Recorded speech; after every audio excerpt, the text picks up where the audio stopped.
حضرت عبداللہ بن عباس رضی اللہ عنہما فرماتے ہیں کہ صحابہ کرام کو اپنے غیر مسلم رشتہ داروں کے ساتھ حسن سلوک ناگوار گزرتا تھا۔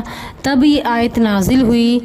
ترجمہ: انہیں راہ دینا تمہارے ذمہ لازم نہیں، ہاں اللہ راہ دیتا ہے جسے چاہتا ہے، اور تم جو اچھی چیز دو تو تمہارا ہی بھلا ہے، اور تمہیں خرچ کرنا مناسب نہیں مگر اللہ کی مرضی چاہنے کے لیے، اور جو مال دو تمہیں پورا ملے گا اور نقصان نہ دیے جاؤ گے۔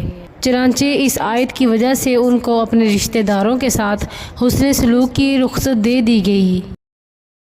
حضرت ابو بکر رضی اللہ عنہ فرماتے ہیں کہ رسول اللہ صلی اللہ علیہ وآلہ وسلم نے ارشاد فرمایا، ہر گناہ کی سزا کو قیامت تک کے لیے مؤخر کیا جا سکتا ہے، لیکن ماں باپ کے نافرمان کی سزا اس کے مرنے سے پہلے ہی شروع ہو جاتی ہے۔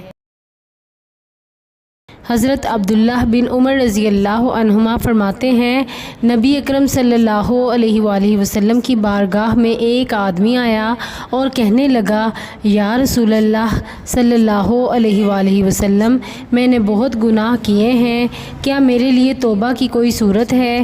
حضور صلی اللہ علیہ وآلہ وسلم نے فرمایا، کیا تیرے ماں باپ حیات ہیں؟ اس نے کہا، نہیں۔ حضور صلی اللہ علیہ وآلہ وسلم نے فرمایا، کیا تیری خالہ ہے؟ اس نے کہا، جی ہاں۔ رسول اللہ صلی اللہ علیہ وآلہ وسلم نے فرمایا، جا اپنی خالہ کی خدمت کر۔